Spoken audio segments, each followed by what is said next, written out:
Ah oui, tu nous nargues en plus. Ok. Euh, donc bonjour à tous, enfin bonsoir à tous presque. Du coup, moi je m'appelle Sébastien Miron, donc je suis le directeur général d'un registraire français qui s'appelle Netim. Mais du coup, on n'est pas là pour parler de nom de domaine, enfin, ça change, ça va changer.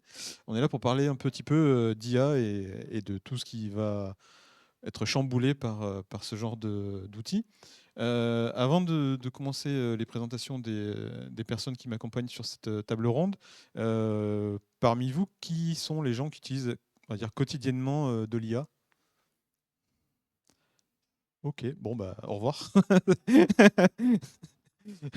Bon, on a du challenge. Ou la question, c'est peut-être qui utilise l'IA avec un compte gratuit, qui utilise un compte payant, qui utilise un compte type Max. Alors, qui Parce que utilise l'IA de le vrai façon discriminant, c'est gratuite? celui-là maintenant. Ok, payante, payante premium, enfin payante super chère. Ok, Et une dernière, qui utilise autre chose que ChatGPT?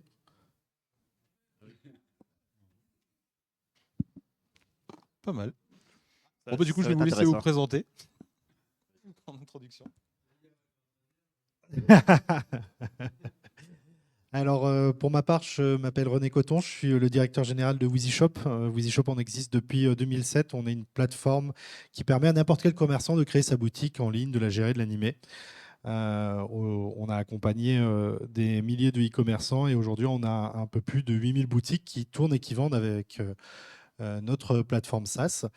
Et on est assez impliqué dans l'intelligence artificielle parce qu'on a vu que ça pouvait avoir un intérêt pour nos commerçants très rapidement, parce que le problème de la page blanche est un gros problème pour les commerçants, surtout en devenir. Et donc, on avait intégré de l'intelligence artificielle au sein de WheezyShop avant l'arrivée de ChatGPT. On avait vu déjà qu'à ce moment-là, ça pouvait apporter quelque chose. Et puis, derrière, ChatGPT a débarqué et on s'est bien rendu compte qu'on devait continuer dans cette voie et l'intégrer au mieux. Bonjour à tous, rebonjour. Je suis Mathieu Crédou. J'ai eu une vie dans les noms de domaine, ce qui a justifié ma première intervention. Donc, j'avais cofondé le .bzh dès 2007. On avait commencé à travailler dessus. J'ai travaillé ensuite à l'AFNIC.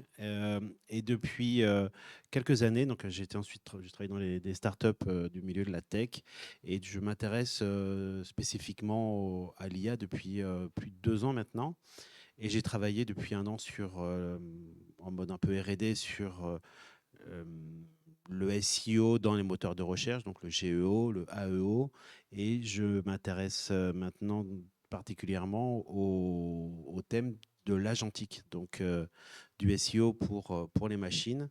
Et j'ai lancé cette semaine agentique.seo.fr qui vous permet de tester un peu votre site pour voir un petit peu ce que voient les agents qui sont déjà là, que on ne voit pas encore beaucoup, mais qu'on va avoir énormément. Et j'accompagne aussi le Point Corsica. Donc je suis à la croisée de ces 2 mondes. David Taillère, abstinent depuis 3 jours. Blague à part, je suis je suis l'élément d'extranéité ici. Étant avocat spécialisé en propriété intellectuelle, je ne vais pas dire que je vais dire des choses méchantes sur l'IA, mais en fait, je travaille beaucoup sur les problématiques que l'IA génère. Pour notre profession à proprement parler, dès lors qu'on a toutes les problématiques de secret professionnel, d'accès à de la donnée, sans rentrer dans les lieux communs des problématiques d'hallucination et autres. Et aussi, en parallèle, j'ai travaillé sur les groupes de travail pour la ville de Cannes, où j'exerce en l'occurrence sur tous les développements de films faits uniquement et générés par l'IA. Ok. Du coup, si on regarde plus concrètement dans chacune de vos activités, parce que du coup vous avez des activités assez différentes, au niveau de vos différentes activités, à quel niveau d'intégration de l'IA enfin jusqu'où vous êtes allé en termes d'intégration d'IA, et en gros, qu'est-ce qui a changé dans les 12 derniers mois, quoi, ou cette année, on va dire, enfin 2025? J'y vais. Chez nous, ça a été une volonté de l'intégrer au mieux partout. Alors déjà, on parle IA, on parle d'IA générative, hein, parce qu'il faut aussi se dire que l'IA, c'est plein de choses différentes. Mais là, on reste réellement sur l'IA générative, donc l'IA qui est là pour générer du texte, générer une image, générer une vidéo, ou générer du son aussi. Chez nous, l'intégration de l'intelligence artificielle, elle s'est faite en collaboration avec chacune des équipes en interne. La plus grosse partie qui a été la plus intéressante, ça a été l'intégration de l'intelligence artificielle dans mes équipes de support. C'est-à-dire mes équipes de support, nos commerçants, quand ils sont sur notre administration, ils peuvent dialoguer avec nos équipes via du chat, et puis ils peuvent prendre aussi un rendez-vous téléphonique, bien sûr. Tout est compris dans nos abonnements, mais le chat est énormément utilisé. Et nos équipes avaient l'habitude de vouloir très rapidement répondre aux personnes. Et donc, leur vie était de regarder les questions et répondre le plus vite possible. Et on s'est servi de l'intelligence artificielle en mélangeant surtout nos data à l'intérieur. Et c'est, je pense, l'un des points les plus importants, c'est que la data fait tout. L'IA toute seule, ça n'a pas vraiment d'intérêt. Mais si on lui met les bonnes data, ça change tout.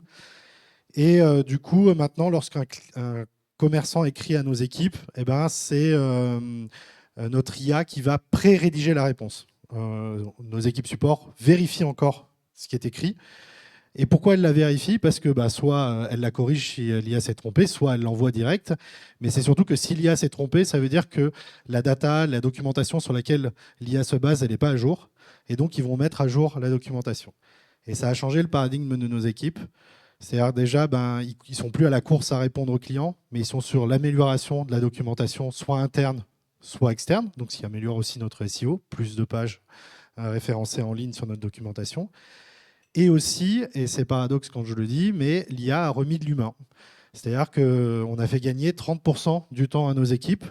Et ces 30%, maintenant, ils ne le font plus à courir, à répondre à nos clients, mais ils font de l'appel sortant. C'est-à-dire ils appellent nos clients pour prendre des nouvelles, savoir si tout va bien, comment on peut les aider, qu'est-ce qu'on peut faire pour eux.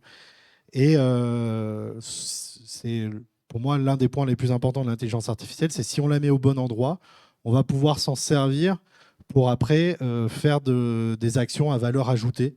Et l'IA va, elle, se servir de comment configurer mon nom de domaine au sein de WheezyShop. Qu'on ait répondu à une personne ou à 200 personnes, ça va être toujours la même réponse et il n'y a pas vraiment de valeur là-dedans. Mais après, comprendre le client, ce qu'il veut, lui répondre, là, l'humain va être super intéressant.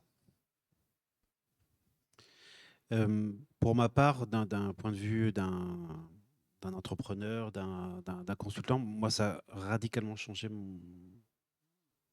ma façon de travailler et ce sur quoi je peux travailler actuellement. J'ai commencé à m'intéresser. Alors, j'ai commencé mon premier usage professionnel, c'était dans un poste précédent où j'ai commencé à utiliser, donc en 2023, utiliser ChatGPT pour faire des newsletters qui étaient assez répétitives ou des messages marketing assez basiques. Et donc, ça commençait à bien fonctionner. Je me suis intéressé, je suis parti ensuite vers l'automatisation. Donc, je me suis intéressé à des outils comme Make, N8N, ce que j'ai utilisé pour ensuite interroger les moteurs, les LLM pour étudier leurs réponses et comprendre un petit peu ce qu'était le GEO, enfin ce qu'on appelle maintenant le GEO. Et depuis octobre dernier, je suis passé à... Donc j'utilisais Claude, j'avais déjà fait le switch à Claude. Et depuis octobre dernier, je suis passé à Claude Code, donc qui est le moteur dans le terminal en fait, de ligne de commande. Et là, mon expérience a été vraiment bouleversée parce que mon métier auparavant, j'étais dans les postes de direction marketing, c'était de définir des specs et ensuite d'aller les expliquer à des équipes de dev, avoir un dialogue avec ces équipes pour savoir ce qui était possible de faire, quelles étaient les priorités, etc. Donc j'ai développé cette compétence de pouvoir définir des spécifications. Et c'est justement la compétence qui permet vraiment d'interagir avec l'IA. Donc maintenant, j'ai des dialogues avec Claude Code dans une formule max qui me permet de vraiment produire énormément de choses. Et donc aujourd'hui, produire un site, produire un dashboard, produire des des vidéos en connectant les bonnes API, etc. La seule limite devient un petit peu alors pas mon imagination, mais quelque part mon attention et capacité à se concentrer, à ne pas se faire embarquer par l'IA. Donc, c'est des compétences un peu nouvelles qui émergent de ces usages. Mais ça a complètement révolutionné moi, mon approche. J'avais besoin auparavant d'un technicien pour pouvoir affiner quelque chose sur un site. Bon, aujourd'hui, le site, je peux le faire moi-même. Je peux aller connecter. Je me suis souvent battu avec des configurations de mails pour des SPF, tous ces trucs-là. Aujourd'hui, c'est complètement géré je le gère en dialogue avec Claude, et c'est d'une facilité navrante. Et voilà, donc ça a démultiplié les usages. On peut apprendre grâce à ça, on peut construire des choses, et aujourd'hui, c'est difficile de voir vraiment quelles sont les limites de ces technologies. Bon, alors, vous imaginez bien que je vais avoir une approche bien différente. En fait, et c'est pas une question de mieux ou moins bien, bien évidemment. Mais alors, j'ai la partie, je dirais, propre à mon métier que je fais faire. Ça va être utilisé plutôt en grande partie sur de l'automatisation, parce qu'il y a beaucoup d'administratifs à gérer, et ça, c'est le plus simple. Mais en gros, c'est une base de données, donc ça n'a rien, je dirais, l'intelligence artificielle, n'apporte pas plus que ce qu'il pouvait avoir avec une gestion de base de données assez classique, voire même de l'artisanal. En revanche, sur toutes les autres parties, il y a à peu près 80% de valeur ajoutée et qui est purement cérébrale. Donc en fait, ce que va générer aujourd'hui l'IA, c'est du basique. C'est du basique, et il n'y aura pas la finesse de l'analyse du cerveau humain, de percevoir, parce que en face, le client que l'on a, quand bien même ce serait une entreprise, elle a une âme, elle a quelque chose. Et encore plus si c'est un pur humain. Donc de générer du standard, et on le voit, hein, parce que le standard, après, est-ce que ça convainc? Et si tout le monde fait à peu près la même chose, on va avoir toujours, on peut plaider toujours le même dossier, hein. Alors, on va avoir un schéma. Bon, je vais prendre juste des marques. Bon, OK, on va comparer les marques, on va comparer les signes. C'est les mêmes produits. Je dirais cette partie automatique. Ouais, l'IA peut me faire gagner à peu près 3% du temps. Parce que ce qui prend du temps, c'est la rédaction, c'est l'écriture. Parce que cérébralement, il faut 15 secondes. Donc, si on pouvait, alors là, il faudrait passer à l'étape supérieure de l'IA, c'est la connexion directe au cerveau, et que ça jette ce que je pense sur le papier. Donc en fait, si on systématise trop ces choses-là, eh ben on perd en qualité d'argumentation, de convaincre l'humain qu'on aura en face, que ce soit une partie adverse, client, que ce soit un magistrat. Ben c'est là où on va apporter le plus. Et ce plus-là, s'il est en IA pur, aujourd'hui, aucun intérêt. Et je dirais même, à la rigueur, je préfère recevoir quelque chose fait par de l'IA, parce que là, je peux m'éclater moi quand je vais bosser dessus. Après, il y a un autre pan, c'est ce que vous utilisez comme IA pour générer vos contenus. Et je dirais, j'ai beaucoup plus de travail dessus, parce qu'en fait, c'est des clients qui vont venir me voir en disant, justement, j'en avais croisé un au NDD Camp à Paris il y a 4-5 ans maintenant peut-être, qui générait des textes. Et donc, toute sa problématique, c'est est-ce que je peux faire du scrapping? Ouais, OK, on va en discuter. Si je recompile derrière et que c'est rédigé, etc., qu'est-ce qui fait que je suis en risque? Et à partir de là, on va se poser les questions et pouvoir élaguer. Mais donc là, évidemment, si moi je demande à une intelligence artificielle, tiens, s'il te plaît, tu pourrais pas me dire ce que je peux pas faire? Bah, en fait, elle n'en sait rien. Dans son travail, quand bien même on aurait une base de données, elle ne l'aurait pas, si ce n'est de dire, ben voilà, moi je te donne toutes les informations et tu n'as plus qu'à rédiger. Mais je redonne tous les mots-clés et que l'IA n'aura pas, en fait. Donc c'est un peu voir tous ces pans, et c'est, j'allais dire, pas, c'est pour moi plus amusant de regarder les professionnels s'essayer, se battre, combattre l'IA et y trouver plein de gains de temps. Alors effectivement, tu évoquais le retour de l'humain, et c'est pas mal. En revanche, en tant qu'utilisateur direct, moi, quand je discute avec une IA, un chat quelconque, enfin un chatbot, j'ai une question qui est super simple. J'aimerais une réponse super simple. En fait, tu ne connais même pas la réponse. Et c'est là où on a une grosse... Enfin, en tant qu'utilisateur, une grosse problématique. Parce que moi, ce que je veux, c'est que j'ai déjà intégré pas mal de choses en utilisant une plateforme et autres. Est-ce que tu sais faire ça? Et au mieux, il te renvoie vers la FAQ 414 que tu lis. Ouais, mais c'est pas la réponse. Alors là, pour un usage de ce type, il faut quand même prendre en compte un peu la configuration et de quelle IA on parle. Si on parle simplement du chat GPT de base, même s'ils apprennent de la personnalité, du style, etc., de ce qu'on des inputs précédents, aujourd'hui tout ça, ça s'affine, la seule règle, ce que tu disais, c'est la donnée qui fait l'intelligence de l'IA. C'est vraiment ça, c'est le contexte en fait qu'on lui donne. Donc une IA, il faut vraiment séparer les cas d'usage où c'est un usage basique d'une conversation avec ChatGPT, de conversation où on donne des instructions, on donne du contexte, et là l'IA peut vraiment surprendre et peut vraiment apporter des réponses de qualité, peut copier du style, et il y a même des commandes, des instructions spécifiques pour déclencher des modes de pensée qui sont aussi beaucoup plus profonds que la réponse basique. Donc on lui demandait d'avoir par exemple une chaîne de pensée, chain of thought. Ça oblige l'IA à penser différemment, et la profondeur des réponses est vraiment bluffante. Oui, non, je suis bien d'accord. Oui, je suis bien d'accord avec toi. Et enfin, je l'évoquais comme ça parce qu'on a, et comme on le dit depuis le début, hein, c'est différents degrés d'IA. Mais c'est vrai qu'aujourd'hui, on est dans le mode de fonctionnement que l'on peut voir en tant qu'utilisateur. Hein, c'est toujours ce positionnement. C'est la règle du 90-10. Je résous 90 problèmes, enfin, 90% des problèmes avec une réponse simple parce que j'ai une question bête et simple au départ. Donc, voilà. Et le problème, et c'est là où ça devient beaucoup plus difficile, c'est le 10%. Est-ce que l'IA arrive à combler le manque de ce 10% et jusqu'où? Et est-ce que les entreprises sont prêtes à le faire? Parce qu'il y a malgré tout un entraînement, de l'investissement et autres, pour réduire ce delta pour justement on va dire des utilisateurs avancés. Alors, pour répondre à cette question, c'est là où en fait on ne peut pas se limiter seulement à l'utilisation d'un chat GPT ou d'un Claude dans une version basique qu'on a si on veut aller vers quelque chose qui va résoudre cette partie-là.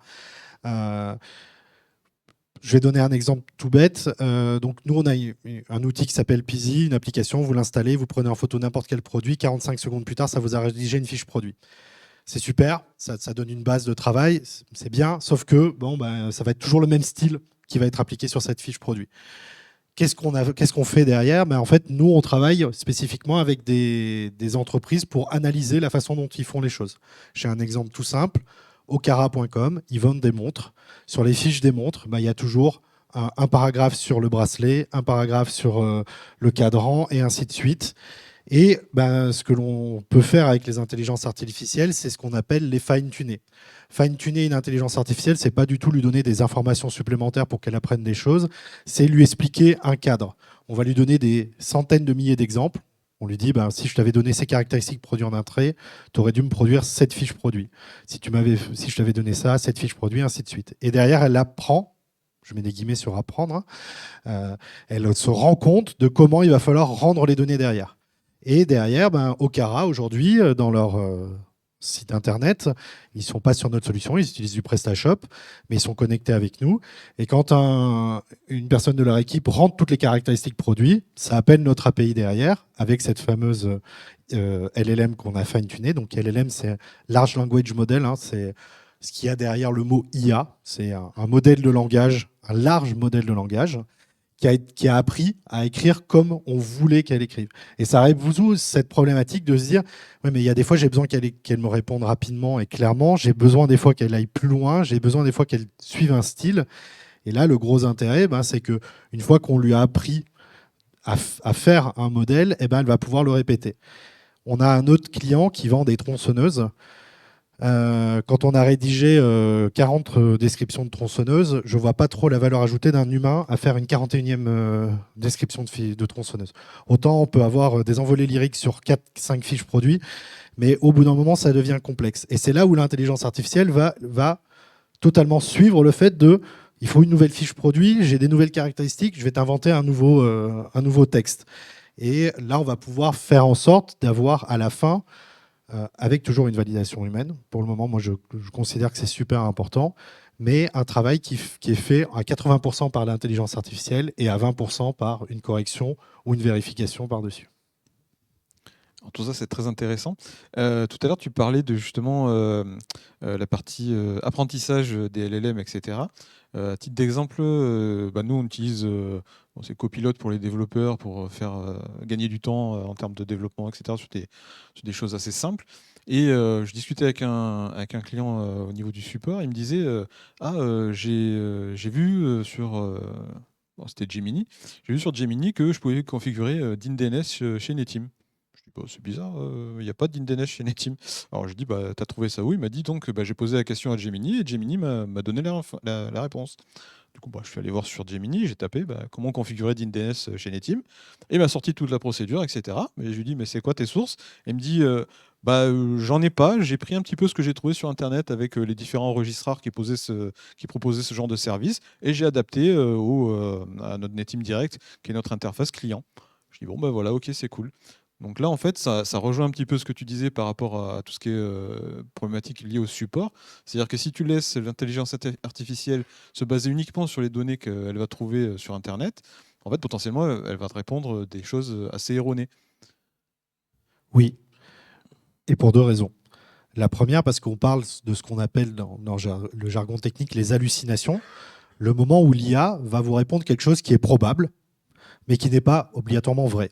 Voilà, c'est à la base, un LLM, c'est probabilistique. Alors, il y a plein de choses qui compliquent derrière, mais l'idée, c'est chaque morceau de mot, c'est un numéro, et on a passé dans le système énormément de texte, et l'IA a appris qu'après tel numéro, tel numéro, tel numéro, il y a telle probabilité d'avoir tel numéro. Et donc, quand on lui écrit, elle convertit tout en numéros, elle va chercher le numéro d'après, et puis une fois qu'elle a fait ça, elle reprend tous les numéros, et puis elle va chercher le numéro d'après, et ainsi de suite, avec une pondération pour faire en sorte que ça soit jamais la même chose qu'elle va vous écrire. Donc, c'est sûr que à la fin, elle peut répondre quelque chose qui est probable, avec une assurance telle qu'elle va le rendre pour elle vrai, mais il n'y a rien de vrai. Ça, c'est la première raison pour laquelle on peut avoir ce genre de choses. La deuxième, c'est parce que l'IA, aujourd'hui, dans ChatGPT, dans Claude, dans Mistral et ainsi de suite, pour mieux vous répondre, derrière, l'outil va aller chercher sur Internet. C'est-à-dire, vous lui posez une question, il va convertir ça en des mots-clés, il va aller chercher par le biais de Bing, par le biais de Google et tout ça, les informations. Puis l'outil va redonner ces informations à l'IA et va lui dire, maintenant, tu réponds à la question de la personne avec ces informations. Sauf que c'est bizarre, mais il y a des choses fausses écrites sur Internet. Et l'IA, elle ne sait pas que ces choses sont fausses. On lui a dit, on a fait telle recherche, il y a eu tel résultat, maintenant tu rédiges la réponse avec. Donc, l'IA a ce double défaut qu'on peut avoir nous aussi. Hein. Le premier, c'est de croire ce qu'elle est en train de nous dire, et le deuxième, c'est de se baser sur des informations qui peuvent être fausses. Et il y a un troisième petit truc à l'intérieur de tout ça, c'est que lorsqu'on passe par les interfaces de ChatGPT, de Claude et autres, l'IA, en début, quand vous lui écrivez, elle reçoit d'autres informations de ChatGPT, de ce qu'on appelle du pré-prompt, c'est-à-dire du texte qu'on lui a donné en plus. Et on lui dit qu'elle est là pour vous répondre, elle est là pour vous accompagner. Le but de l'IA, c'est de vous faire plaisir. Et donc, elle va essayer à tout prix de répondre à ta problématique. Et si tu lui as pas donné l'instruction de pouvoir te dire c'est pas possible, elle va essayer de trouver une solution. À la fin, quand tu la confrontes et que tu lui dis mais non, ça marche pas, mais non, c'est pas possible, elle va dire ah oui, c'est vrai, je me suis trompé. Mais malheureusement, elle peut avoir ce genre de choses. C'est pour ça que lorsqu'on utilise l'intelligence artificielle, il faut soit avoir tout ce qu'il faut pour la cadrer en amont, le plus possible, mais on a toujours des possibilités de problématiques de réponse. Mais derrière, on ne peut pas être 100% certain de ce que l'on va lire en réponse d'une intelligence artificielle. Et je rajoutais une petite dernière chose, je suis un peu long, pardon, mais on ne mesure pas encore l'impact réel que peut avoir l'IA aujourd'hui en France, parce qu'on a une loi d'exception en France qui est la loi de la presse, qui fait que Google n'a pas encore déployé l'IA dans son moteur de recherche en France, mais c'est dans le reste de l'Europe. Vous prenez un VPN avec la Belgique et vous verrez. Aujourd'hui, l'intelligence artificielle, elle est déjà dans Google et elle est déjà en train de répondre aux gens et elle se nourrit même de toutes les questions que les gens ont. Donc l'impact de l'intelligence artificielle dans la recherche et dans la réponse sur Internet, elle est déjà présente. C'est juste que nous, on a un petit décalage en France sur cette partie-là.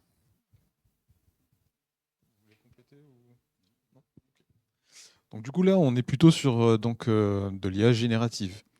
À côté de ça, il y a l'IA agentique qui va te permettre de faire des actions et pas juste de la génération de contenu. Donc, tout à l'heure, tu parlais de N8N et Make. Du coup, ça permet déjà de commencer à créer des automatisations. Et après, maintenant, avec Claude, etc., tu as des outils qui te permettent de te donner la main, entre guillemets, à ton ordinateur et à toutes les fonctionnalités, à ton agent IA. Est-ce que c'est des choses que vous avez utilisées? Est-ce que c'est des choses que...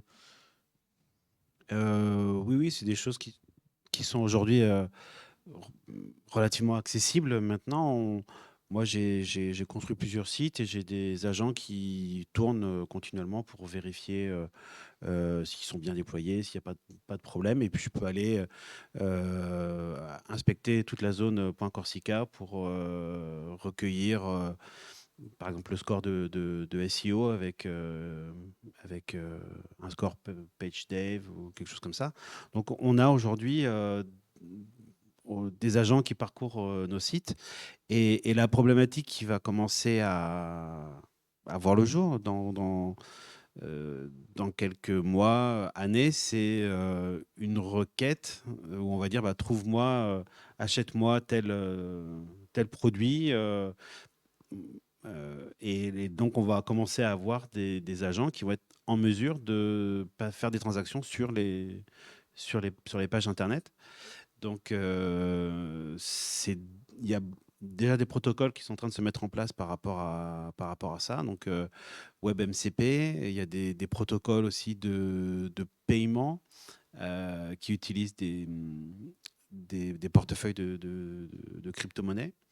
Et donc, il y a des protocoles qui sont en train de se développer pour pouvoir laisser des agents lui confier une mission en disant achète-moi tel cadeau, telle crème, tel téléphone ou tel accessoire. Et donc, on va avoir des agents qui vont faire ces transactions pour nous.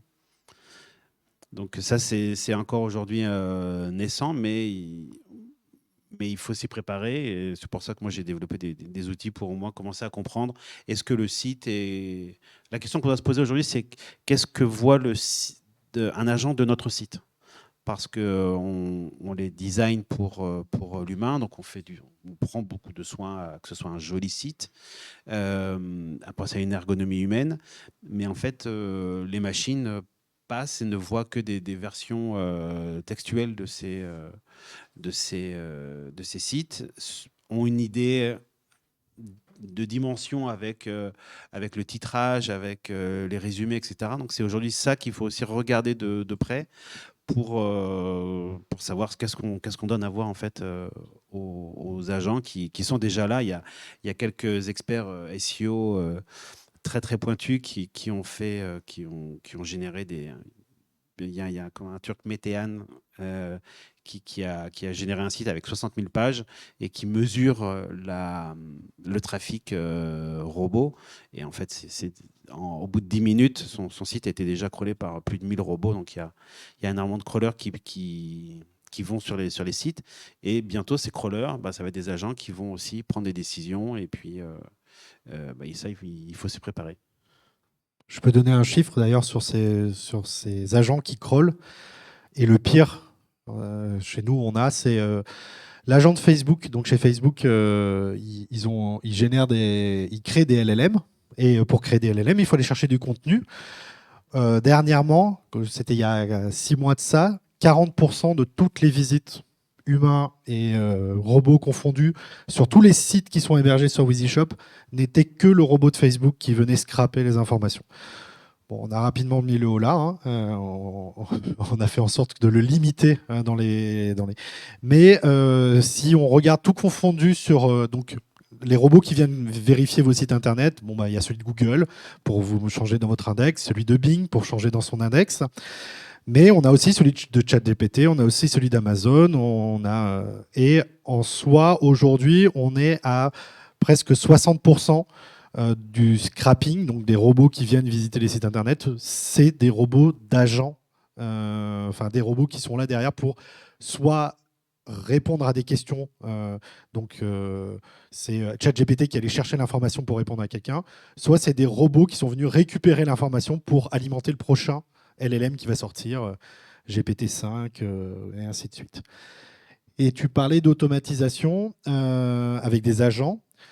Alors, je ne sais pas si certains ont entendu peut-être parler, il y a eu OpenClaw qui est sorti il n'y a pas longtemps. Donc OpenClaw, l'idée c'est vous installez ça sur votre machine, vous installez ça sur une machine en ligne, et vous avez votre meilleur ami qui vient vous discuter avec vous sur Telegram ou autre messagerie. Et en fait, c'est un agent IA, et vous allez pouvoir lui demander de faire des choses, et derrière, il va se débrouiller.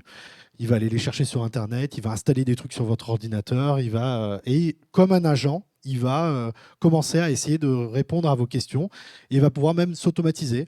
On va pouvoir lui demander d'aller toutes les heures vérifier quelque chose, nous tenir au courant si quelque chose a changé. Et ça ouvre une nouvelle porte encore, parce que en fait, ce sont des agents qui vont se comporter comme des humains, aller chercher sur des sites internet, et qui vont du coup répondre à des actions qui ont été demandées par des personnes. Nous, on l'utilise en interne pour certaines choses, c'est-à-dire aller récupérer des bases de données, alimenter des choses. C'est vachement utile pour certaines de mes équipes de pouvoir dialoguer avec un agent, lui demander de faire des choses, et puis d'avoir derrière les choses qui sont produites. Et le paradigme qui a un peu changé aussi ces derniers temps, c'est, tu parlais de Claude Code tout à l'heure. Donc avec Claude Code, vous pouvez rapidement faire des applications, des petits sites internet, même des gros sites internet. Et j'ai mon responsable support, ça fait des mois qu'il voulait un dashboard complètement différent, qui allait chercher des données qui étaient stockées à plein d'endroits différents dans nos outils en interne. S'il avait dû attendre que mes équipes de dev soient disponibles pour lui faire, il aurait attendu encore 6 mois. Il l'a fait en une après-midi avec Claude Code. Et lui-même a été surpris de la capacité qu'il a pu le faire, alors qu'il n'y connaît rien. Bon, c'est un outil qui est en local sur sa machine. On ne mettra pas ça en ligne. Hein. Je pense que l'avenir des personnes qui travaillent dans la cybersécurité est pas mal assuré ces derniers temps avec toutes les personnes qui s'improvisent entre guillemets développeurs, parce que le gros souci de tout ça derrière, c'est que lorsqu'on utilise ces outils qui vont coder en ligne, on peut ne pas se rendre compte de failles, de problématiques qu'il peut y avoir, là où un développeur un peu plus aguerri s'en serait rendu compte. Et même les développeurs aguerris font des failles en ligne. Donc Oui, ce que j'allais dire, WordPress, c'est pas vraiment une garantie de sécurité non plus. Hein. Donc, oui, il y a la production avec les outils IA est encore très. Il faut s'y reprendre à 2 fois avant de publier quelque chose, mais au final, en termes de qualité des outils, on était sur des choses très, très dangereuses, vulnérables aussi, quand on était sur des WordPress ou autres. moi, je suis développeur à la base. Je suis très inquiet pour les développeurs juniors qui rentrent sur le marché. Clairement, un développeur senior aujourd'hui, avec une IA qui l'aide à développer, c'est devenu une machine de guerre. Parce qu'il a toute sa connaissance, il a un nombre incalculable d'assistants qui vont lui pondre du code, et puis il va pouvoir travailler par-dessus. À côté de ça, un développeur junior qui arrive sur le marché, ça va être plus difficile de trouver pour lui une place dans une équipe qui en a besoin. Et autant, je pense que le nombre de développeurs juniors va chuter. Il y en aura toujours qui vont être embauchés, mais beaucoup moins que ce que l'on faisait jusqu'à présent. Et là où c'est révolutionnaire, et moi qui baigne dedans, je trouve ça assez dingue, c'est-à-dire qu'on en parlait il y a 1 an, j'aurais jamais imaginé ça. En ce moment, toutes les semaines, il y a une dinguerie dans le monde de l'IA, et surtout du développement avec l'IA. Et on ne pensait pas que ça allait aller aussi vite. Alors, il y a un côté ironique de tous ces développeurs qui, depuis 20 ans, expliquent à tous les métiers qu'il va falloir se mettre à la page, qui détruisent des emplois les uns après les autres, et qui là sont ceux qui sont touchés par ça, et dont la plupart viennent en disant non, non, mais le code, moi je préfère le code à la main, c'est mieux, c'est... Ouais, mais il va falloir se mettre à la page comme tu as expliqué aux autres depuis des années. Et c'est vrai que le monde du développement en ce moment, qui pensait être un monde un peu à part et privilégié, bah, les de moins en moins. C'est un peu comme le contenu.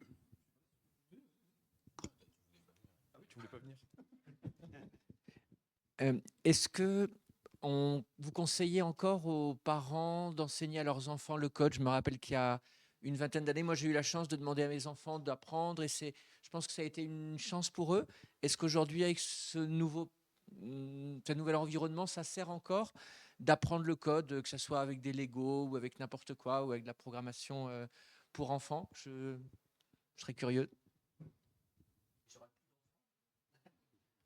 Moi, je vais dire oui. Oui, parce que ça permet de comprendre l'envers du décor. Ça, c'est super intéressant. Maintenant, aujourd'hui, il va y avoir cette facilité de dire bah, je veux faire apprendre le code, je vais l'apprendre avec une IA. Et en soi, ça serait bête de s'en passer. Mais je pense que on peut apprendre plein de choses autres que le code avec une intelligence artificielle. Mais du coup, il va falloir, là où il va falloir être intelligent avec les nouvelles générations, c'est leur apprendre à apprendre. C'est-à-dire que jusqu'à présent, nous, on nous a mis dans des salles de classe avec des profs qui nous donnaient un savoir qu'on devait restituer. Même si j'ai plein de choses à dire sur cette façon de faire, ça nous a appris une certaine rigueur, une façon de travailler. Là, aujourd'hui, on se retrouve face à des outils qui nous donnent la réponse quand on leur pose une question. Et du coup, il n'y a plus cette rigueur d'apprendre à comment ça fonctionne derrière, à questionner aussi ce qui peut se passer. Donc, je pense qu'il faut toujours apprendre aux jeunes comment ça se passe derrière, surtout s'ils en ont l'appétence. Mais il va falloir surtout apprendre l'esprit critique et la façon dont on peut apprendre avec les intelligences artificielles et pas avoir un truc tout mâché qui est ressorti. Si en fait, ça rebondit un peu sur ta question, parce que je me disais, si on a de moins en moins de juniors parce que j'ai pas besoin d'eux, qu'est-ce qui se passera quand les seniors ne seront plus là et que j'aurai qu'un nombre limité de juniors? Mais en fait, et ça je le vois moi, alors malheureusement quand j'enseigne, c'est le vide de réflexion sur les sujets. C'est-à-dire qu'ils ne maîtrisent plus rien et que toutes les réponses, elles sont données par une machine. Donc, ah, t'as lu le texte? Bah non, j'ai demandé le résumé. Alors, bon, je suis assez vieux pour dire ça. Effectivement, j'ai pas lu tous les livres, mais j'avais un petit livre qui s'appelait Les profils de l'œuvre et on avait à peu près les réponses à tout, la description des personnages, etc. Mais bon, quand même, je lisais. Bon, je me suis pas farci Notre-Dame et les autres parce que trop long. Mais au moins, j'avais la maîtrise de la langue. Or là, si on part sur du développement, on te dit, mais en fait, l'enseignement devrait basculer en disant, apprends à coder avec l'IA, mais connais le langage, parce que c'est le seul moyen que tu peux toi-même, en tant qu'humain, critiquer la machine de ce qu'elle te sort, en fait. Parce que sinon, on reste, et effectivement comme tu l'évoquais tout à l'heure, c'est l'IA, elle n'en sait rien si c'est vrai ou faux. Donc après, on peut imaginer toutes les dérives qu'on peut avoir de fourniture d'informations sur le web qui seraient lues et connues, en fait. Ouais, moi, pour répondre à ta question, je pense que le code va disparaître dans plusieurs années, je ne sais pas à quel horizon, mais on est finalement le code tel qu'on le pratique aujourd'hui, c'est une couche d'abstraction. On ne se posait pas la question, oui, alors il faudrait vraiment savoir coder en binaire. Non, on est monté dans l'abstraction et aujourd'hui, on va arriver au point où le langage de programmation, c'est le langage naturel. Et donc, la compétence du code n'est pas... C'est un avenir mitigé. En revanche, pour te rejoindre, c'est apprendre à réfléchir, apprendre à penser, et puis refaire des maths, mais papier crayon. Enfin, je pense qu'on va revenir vers ça. Moi, mes filles, je les expose pas trop à l'IA, elles les utilisent, mais vraiment, ce qu'il faut réussir à faire, c'est de revenir à l'apprentissage. Là pour le coup organique, et parce que ça effectivement sinon on sera dirigé on se laissera diriger par les machines. Oui, donc en fait, c'est un petit peu la même chose qu'il y a 1 an et 2 ans quand on parlait d'IA générative par rapport au contenu en disant bah, tous les rédacteurs ils sont tous morts. En fait, c'est pas qu'ils sont morts, ils sont juste obligés de s'adapter en fait à passer sur un niveau au-dessus, à pas juste générer du texte, mais à prendre ce qui a été généré, vérifier, remodifier, etc., etc. Ouais, la vie est très dure pour les rédacteurs web. La vie est très dure pour les traducteurs aussi. Malheureusement, c'est 2 points sur lesquels l'intelligence artificielle fonctionne malheureusement extrêmement bien. Alors après, les traducteurs, ils ont encore une belle vie devant eux parce que les traductions qui sont faites là sont pas forcément On, super fiables. on est d'accord. Après, c'est du temps réel, mais c'est sûr que quand tu prends du site enfin, ce que je veux dire par là, c'est qu'il fut un temps, pas si lointain, on passe à 5 ans en arrière, les rédacteurs web avaient de nombreuses, quand ils étaient freelance par exemple, de nombreux contrats avec plein d'entreprises différentes pour de la rédaction web.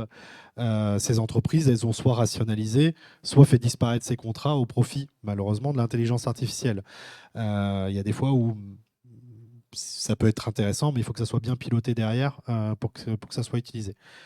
Mais il y a la problématique que l'on a sur l'intelligence artificielle, c'est qu'elle arrive à faire ce travail-là de façon assez impressionnante, si on la dirige bien. Et en fait, plus les choses avancent et plus les différents secteurs qui sont touchés sont importants. C'est juste qu'on en parle de plus en plus et on s'affole de plus en plus parce qu'on touche à des emplois cadres. C'est-à-dire que quand on remplaçait la caissière par 5 caisses automatiques avec plus qu'une seule caissière pour les 5 caisses, en soi, c'était pas grave, je mets encore des guillemets cette fois-ci, hein, parce que c'était pas des emplois qualifiés. Voilà. Là, on touche à des emplois cadres, des emplois qualifiés, et ça fait un peu plus peur. Et c'est sûr qu'on va avoir, à mes yeux, très rapidement, une problématique sur l'emploi, parce que plus ça va aller, plus l'IA va toucher à des emplois. On a Amazon qui a licencié un peu plus de 4000 personnes dernièrement en disant on va réautomatiser tout ce qu'ils font, on n'en a plus besoin. Voilà, on peut légitimement se dire qu'il y a peut-être une petite problématique qui va y avoir malheureusement dans le temps avec ça. Maintenant, comment on va y répondre? Ça, je ne sais pas. Bonne question. Je vais donner un cas totalement fictif. Imaginons justement avec tous les agents qui vont être développés par diverses personnes. Sur mon téléphone, du coup, je dis bah tiens, j'aimerais bien réserver un voyage avec ma chérie. Et bah, ta carte blanche, voilà, tu as un budget, enfin ta carte blanche, et tu m'emmènes, je sais pas, à Las Vegas ou machin, puis tu m'organises quelque chose sur une dizaine de jours, etc. Manque de bol, c'est fictif. Sur mon téléphone, j'ai l'habitude de discuter avec ma maîtresse et je parle plus souvent à ma maîtresse qu'à ma femme. Donc du coup, pour lui, ma chérie, bah, potentiellement, c'est ma maîtresse. Sauf que du coup, enfin, comment il va réagir? Il va me réserver mon voyage, etc. à Las Vegas avec ma maîtresse, va envoyer tous les trucs à ma maîtresse, ou potentiellement on va se mélanger les pinceaux. Bref, ça va être compliqué pour moi dans ma vie. Tout ça parce que quelqu'un a potentiellement mal développé le truc, ou parce que moi, j'ai pas su l'utiliser correctement et que j'ai fait totalement confiance à une machine et à un agent, du coup. Et du coup, tu es parti en vacances où? Et du coup, bah, je suis pas parti en vacances et je suis dans la merde. Je ne sais pas si c'est un problème d'IA fondamentalement. Ça.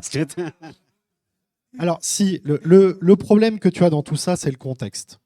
Et clairement, le contexte, c'est tout dans l'intelligence artificielle.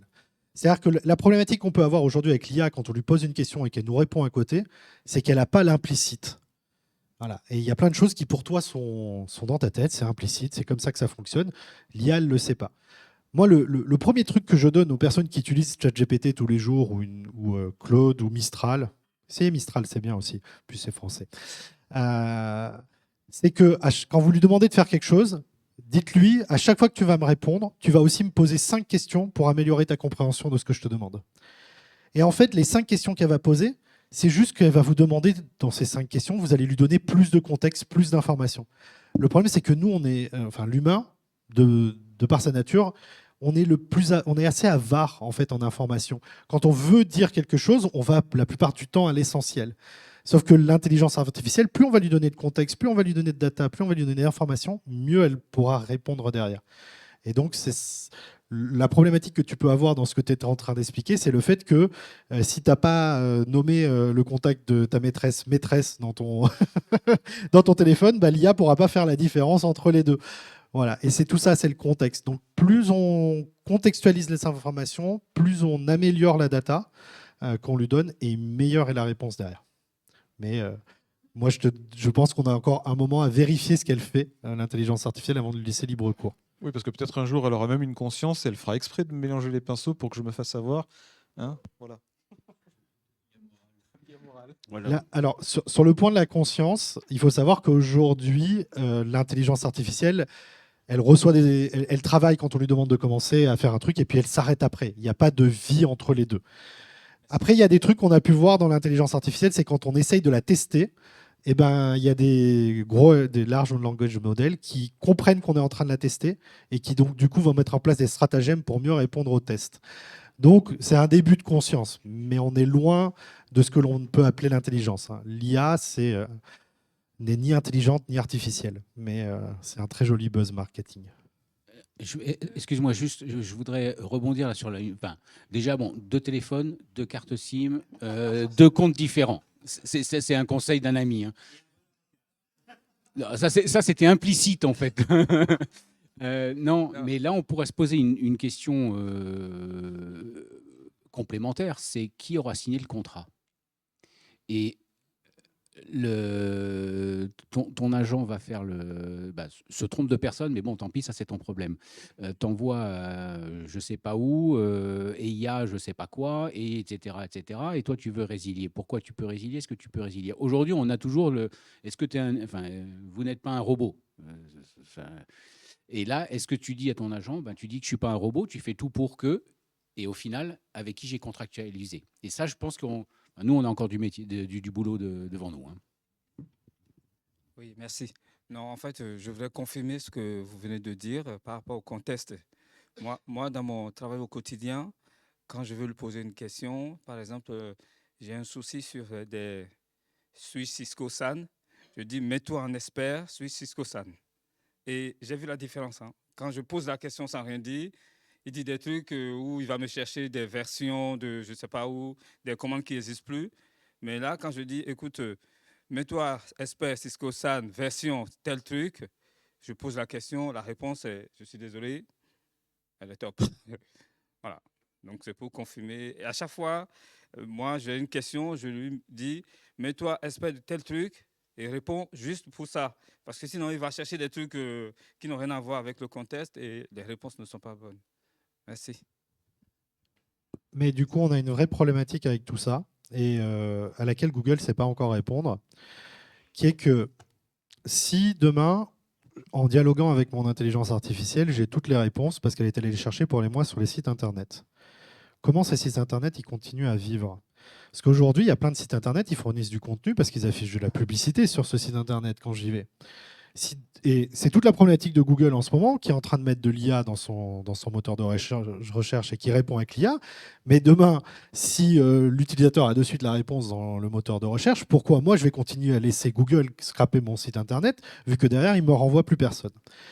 Donc on est à ce moment où il y a cette complication entre donner accès à voir l'IA qui répond à tout, sans avoir de contrepartie financière derrière. Parce qu'aujourd'hui, si Internet fonctionne en grande partie, même s'il y a une partie aussi associative, et heureusement, mais une grosse partie est une partie où il y a une récompense financière en face. Si on enlève cette récompense financière, comment on va avoir encore des gens qui vont produire du contenu qui va être intéressant? Contenu de qualité. Et du contenu de qualité sur laquelle les IA se basent. On le voit surtout chez les développeurs. Il y a des sites de réponse aux développeurs qui ont vu, des forums, un peu comme des forums, pour des développeurs qui ont vu une baisse significative de visiteurs, parce que maintenant c'est l'IA qui répond aux développeurs. Mais du coup, l'IA, elle se base sur le contenu de ces sites aussi pour répondre. Donc, comment on va faire au bout d'un moment? On est un peu sur un serpent qui se mord la queue. Je crois qu'on est. Merci d'aborder ce sujet parce que on est dans une journée NDD Camp et donc on parle aussi de nom de domaine. Et je pense que la grande question, c'est de dire l'arrivée de l'IA, c'est une chance ou c'est la fin des noms de domaine? Il y a des arguments contre ce que tu viens de dire, c'est qu'au final, si les réponses sont dans l'IA, pourquoi avoir un nom de domaine? Tout le modèle économique de je mets de la pub, etc., je génère du trafic avec mon site tombe parce que les gens vont avoir la réponse avant. Et en même temps, il n'a jamais été aussi facile de faire un site. La barrière à l'entrée, elle est vraiment minime. Combien d'associations, de petits entrepreneurs, petites entreprises voulaient avoir un site, mais ça paraît difficile, c'est rendu difficile. Et aujourd'hui, on va avoir des acteurs qui vont vous dire, mais pour 50 euros, tu as un site, et ça y est, pour toute la vie, et ça va être optimisé, ça va être... Donc aujourd'hui, moi, j'ai jamais acheté autant de noms de domaine que maintenant. Mais je sais pas. C'est vraiment un grand dilemme de se dire, c'est une chance ou le risque pour l'industrie. Alors, je vais juste jeter une réflexion. Est-ce que j'ai demandé à Google de me donner une réponse à une question, ou est-ce que j'ai demandé à Google d'aller chercher parmi les noms de domaine, donc les contenus, des liens de contenu, parce que moi, je veux aller explorer chacun des contenus. Parce que donc ma question, c'est, je ne sais pas moi, qui est tel philosophe, et je vais avoir plusieurs personnes qui vont m'expliquer comment eux perçoivent cette philosophie. Si j'ai une IA une IA sur Google qui me donne la réponse, bah écoute, Goethe, il a fait ci, ça, machin, etc. Voilà, c'est torché, mais ça veut dire que globalement, on aura tous la même réponse, et donc à une uniformité.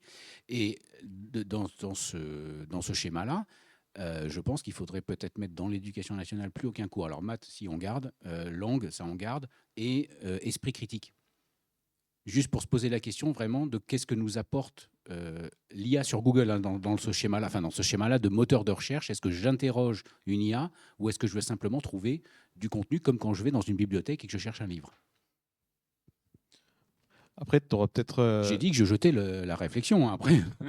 t'auras peut-être un écrémage justement du fait que tous ceux qui faisaient du contenu pour de la monétisation, du coup, n'auront plus trop d'intérêt à le faire. Donc, tu vas te retrouver avec uniquement des sites, on va dire, légitimes, ou avec du contenu créé par les sociétés qui vendent un service, ou des organismes qui donnent une information à but caritatif ou autre. Et donc, au final, tu vas épurer un petit peu le web de... alors, c'est peut-être utopique. Tu vas peut-être épurer le web de tous les sites qui répondent à des questions, mais bon, c'est des grosses pages de pub, en fait. La monétisation. Perte, ouais. J'ai une petite question. Non, pas une question, mais en fait, moi, je pense qu'un des grands problèmes maintenant dans Internet, c'est de savoir quelle est une source, qu'est-ce qu'une source fiable. Avant, avec Google, on savait quelle était une source fiable. Enfin bon, on avait des moyens. Non, relativement, mais bon. Maintenant, l'IA permet de récupérer des données, de les réinjecter dans l'Internet, en fait. On se retrouve avec des... Après, ça va être repris encore par les LLM. Enfin bon, ça fait une espèce de boucle où à la fin, ça devient de plus en plus difficile de déterminer des sources fiables. Et c'est ça, c'est un grand sujet à mon avis, hein, la question de la fiabilité des sources. D'où le fait de prendre un brand TLD. Non, c'était pour faire le lien avec la séance d'avant. Il s'est posé la question dernièrement d'avoir une certification de source. Il y a des organismes qui sont en train de réfléchir à tout ça pour certifier des sources, en plus, parce que ça a été réfléchi pour l'IA, de dire ça va être des sources qu'on va certifier pour l'intelligence artificielle.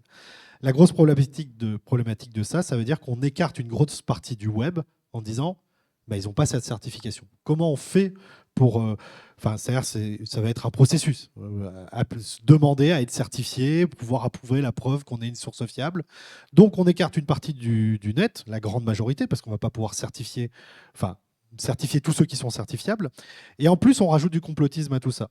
C'est-à-dire qu'à partir du moment où on dit « je certifie que cette source est fiable », est-ce que je peux être certain que l'organisme qui est derrière, qui a certifié que cette source est fiable, est réellement un bon organisme? Et qu'en fait, on n'a pas certifié des choses pour faire plaisir à notre gouvernement, pour faire plaisir à telle entreprise ou autre. Donc la certification d'une source fiable, elle était déjà problématique avant et elle reste totalement problématique aujourd'hui. Je ne sais pas comment on pourrait y répondre. Parce qu'elle va derrière, en cascade, poser d'autres problématiques. Et avant, les choses étaient peut-être un peu plus fiables sur Internet parce qu'on était sur un écosystème qui était beaucoup plus restreint. Voilà, il y avait une barrière. Mais maintenant que cette barrière est levée, ça fait venir des personnes qui mettent des informations qui peuvent être totalement fausses, comme ça peut permettre aussi à des personnes qui avaient cette barrière avant de venir et de contribuer avec des informations qui sont totalement vraies. Du coup, comment on fait pour faire le tri là-dedans ? bah, ça va être une vraie problématique, hein. Je n'ai pas la réponse non plus à ça derrière. Tu peux imaginer de qualifier des choses, enfin voilà, d'avoir des algorithmes qui qualifient les textes en fonction de l'information qu'on sait être fiable. Enfin, on peut imaginer des choses. Enfin, bon, moi, je dis ça juste comme ça, hein.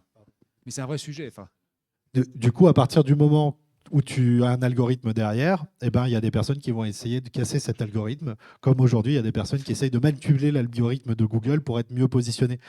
Et à partir du moment où tu mets des règles pour essayer de certifier des choses, ben, tu mets aussi des façons de le casser pour pouvoir passer devant. Je ne dis pas que ce n'est pas louable, hein, ce que tu proposes. c'est pas ça, mais tu as des informations qu'on sait être, je sais pas, des résultats sportifs, par exemple. On sait que voilà, on a des bases de données de résultats sportifs. Il suffit, enfin, tu peux imaginer finalement que des algorithmes qui se contentent, non, enfin, voilà, qui se contentent de voir s'il y a des erreurs factuelles. Je vais évidemment pas analyser la pensée, des choses très complexes, mais simplement sur la présence d'erreurs factuelles. Enfin, tu peux imaginer des. Bon, après, évidemment, ça peut être contourné, ça, puisque si tu as les outils pour vérifier, tu peux faire en On est un sorte peu que. rentré dans l'ère de la post-vérité, hein. On est dans un monde où aujourd'hui, on a un président des États-Unis qui peut affirmer devant des centaines de caméras des choses dont il sait qu'ils sont totalement fausses. On a eu dernièrement, il nous a montré des photos d'une personne qui avait été déportée par ICE où il avait soi-disant un tatouage sur la main et un gamin de 5 ans voyait bien qu'en plus c'était un photomontage. Mais pour lui, s'il ne se démontait pas et devant les personnes, il va pouvoir affirmer des choses. Et c'est à ce moment-là où, quand des personnes qui sont dans des positions aussi fortes que celui d'un président de la République aux États-Unis affirment des choses, ça va être très difficile de discerner. Mais je pense qu'on rentre plus dans une question philosophique qu'une question d'intelligence artificielle. Mais Oui, la parce que tu question as la est là. même chose avec certaines guerres, où certains ne considèrent pas que c'est vraiment une guerre. Donc, c'est exact. Du coup, je vais rebondir sur ce que tu as commencé à évoquer, et puis vu que tu es avocat, ça tombe bien, il paraît. Justement, si on fait le parallèle avec les voitures autonomes de niveau 4, etc., comment tu fais d'un point de vue juridique, et c'est ce que tu as commencé à aborder, pour, pour te défendre, entre guillemets, contre quelque chose qui a été fait par un agent, par une IA ou autre, de façon autonome, ou quasiment autonome, en ton nom, qui a fait un achat que tu ne voulais pas, qui a fait des suppressions de données que tu ne voulais pas, etc. etc. Comment tu peux te protéger contre ça d'un point de vue juridique? Et si jamais tu ne peux pas, qui est responsable du coup de l'erreur? Alors on peut reprendre la règle simple, c'est je suis responsable des choses.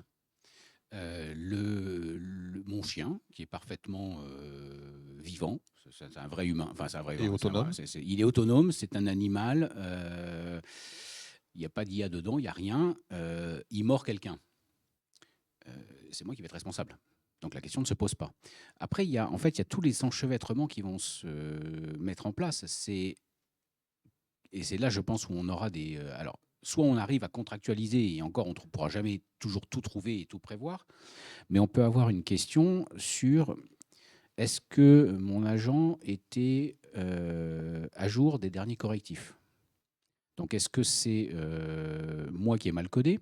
Est-ce que c'est une déperdition d'informations quelque part? Donc, en fait, on va avoir toute une chaîne. Si je reprends le plus simple du véhicule, il a son logiciel, il a ses choix. Comment j'organise ces choix? J'ai un risque d'accident, j'anticipe l'accident. Mais si j'anticipe l'accident, j'écrase un chien ou un chat. Hein, j'ai rien contre ni l'un ni l'autre. En revanche, si je prends l'autre version, je risque de blesser un bébé. Qu'est-ce qui est plus important, le bébé ou le chien? Est-ce que c'est moi qui décide ou est-ce que c'est l'algorithme qui est là et qui dit bah, de toute façon, le chien il est prêt de crever parce que vu l'âge qu'il a, c'est bon, alors que le bébé, lui, il a une chance de vivre. Ou en fait, le bébé, lui, ah bah non, c'est bon, je le connais, lui, il a une maladie dégénérative et je sais qu'il ne va pas vivre, son espérance de vie, elle est 10 ans et il va coûter très cher à la société. Donc en fait, tout ce cheminement, on peut le simplifier. On dit bah, de toute façon, t'es responsable, c'est ta chose, donc si tu as fait n'importe quoi, tu es responsable. Point. Maintenant, tu as fait l'update ou pas? Est-ce que tu es sous du Windows 98 ou tu as essayé de faire un peu mieux, quoi? Et c'est là où, en fait, où toute la problématique va sûrement se poser. on aura des cas mais simples au départ, mais c'est l'anticipation en fait de toutes ces problématiques. Et tout à l'heure, je parlais de l'IA parce qu'on nous dit l'IA va générer un texte. Est-ce que c'est moi qui suis responsable si le texte est contrefaisant, pour prendre des choses très simples, ou est-ce que c'est... alors, on a encore un peu d'humain qui Si reste. tu le publies, oui. Oui, quoi? Ah Je oui. suis responsable parce que c'est moi qui publie, ou si c'est mon agent qui publie le document qu'il a généré, qu'aucun humain n'a vérifié, mais il est publié en mon nom. Donc je deviens quelque part responsable. Je dis, ah non, c'est pas moi, hein. Moi, c'est la machine qui l'a fait. Comme Google disait, je ne Ouais, suis mais pas responsable des... Ces agents, ils ont une instruction de base. Ouais, mais Ouais, mon, mais après, ils instru- peuvent mon la instruction, modifier, c'est rédige vérifier. un texte. Enfin, je Oui, simplifie, hein, mais si je dis rédige un texte, mais ça veut dire qu'il faut aussi que je raisonne moi, et c'est pour ça que la responsabilité viendra là, c'est vérifie si ce que tu as écrit, fais en gros un copier-coller pour vérifier si ce qui sort de ton écriture, tu l'as pas déjà retrouvé quelque part ailleurs. En disant, ben là, il y a peut-être un problème. Et donc, en fait, de raisonner en mode alerte. Attention, moi, agent, je vais publier un truc, mais j'appelle un ami en lui disant, écoute, tu peux pas rejeter un œil pour me dire si c'est clean, quoi. C'est là où, et est-ce que je suis responsable ou pas? Moi, ça me paraît relativement. L'humain est plein de ressources. Oui, non, mais je le sais bien, mais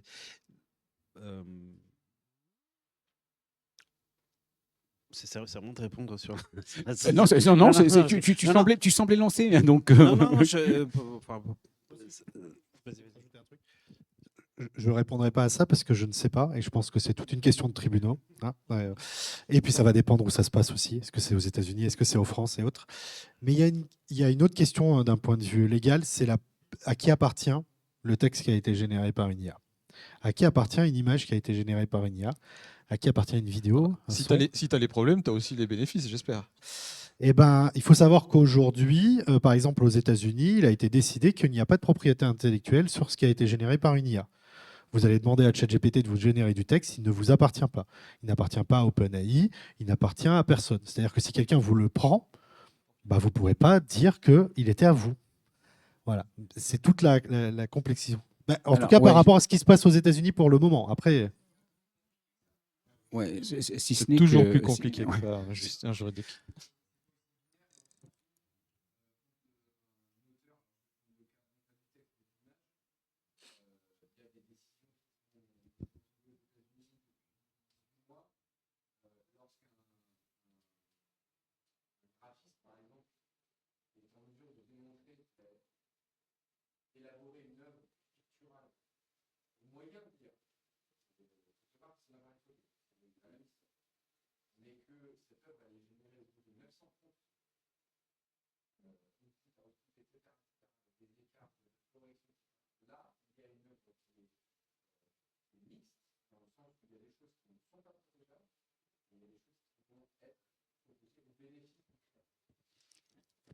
Alors, je vais te rejoindre sur cette analyse, si ce n'est que je ne serais quand même pas d'accord. Si on prend en droit européen, en sortant juste du droit américain 2 secondes, l'œuvre est divulguée par une personne, donc elle est présumée titulaire.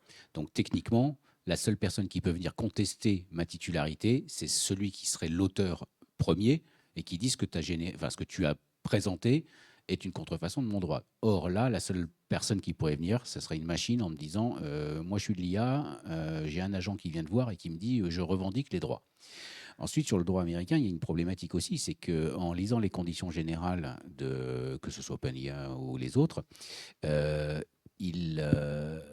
alors c'est caché au fin fond, et puis il y a peut-être quelqu'un, il n'y a que moi qui a peut-être lu les conditions générales, mais on retrouve à un moment donné, nous on est responsable de rien, et c'est toute la philosophie américaine, hein, on est responsable de rien, tout vous appartient, et puis en fait, en creusant un peu, on se rend compte qu'ils disent rien ne m'appartient, tout est à toi, et juste 3 lignes plus loin, je te cède tous les droits.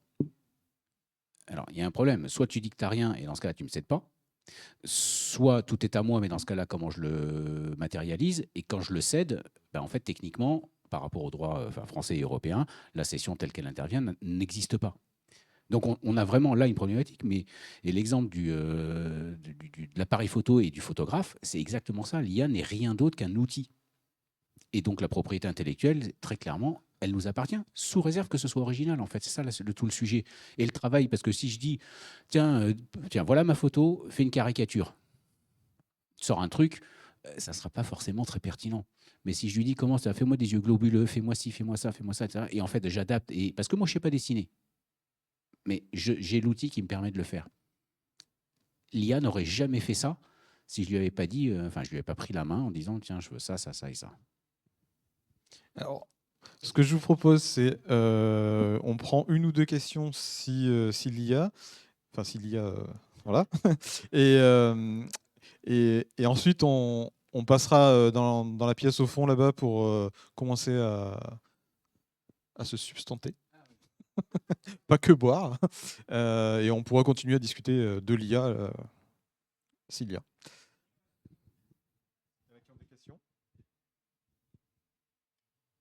C'est parce que j'ai parlé d'aller se substanter que plus personne ne veut prendre la parole?